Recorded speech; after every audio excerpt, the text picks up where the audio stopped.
রাজা হইয়া থাকো, আমি তোমার রানী হইয়া থাকতেছি। আমি আজকে বুঝতে পারছি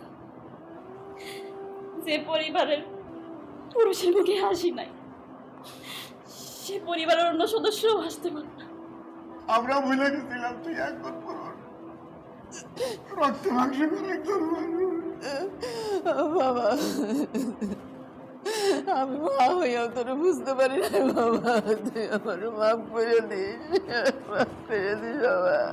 আব্বা, আব্বা খবরদার এই কথাটা করুন আব্বা। একটা পরিবারে যখন সব সদস্যরা ভালো থাকে, হাসি খুশি থাকে, শান্তিতে থাকে, যখন ওই পরিবারের প্রত্যেকটা মানুষ হাসতে থাকে, শুধু কান্না করে ওই পরিবারের পুরুষ সদস্যটা, ওর চোখ দিয়া অশ্রু বাইরায় আব্বা, তবে সেই অশ্রু কষ্টের অশ্রু না, ওইটা আনন্দের অশ্রু আব্বা, আনন্দের অশ্রু। ওই অশ্রু আল্লাহর কাছে শুকরিয়া আদায় করার অশ্রু আব্বা। তোমরা যদি হাসি থাকো, খুশি থাকো, আমার চেয়ে সুখী পৃথিবীতে কেউ থাকবো না আব্বা, কেউ থাকবো না। আব্বা, আব্বা কান্দেন না আব্বা।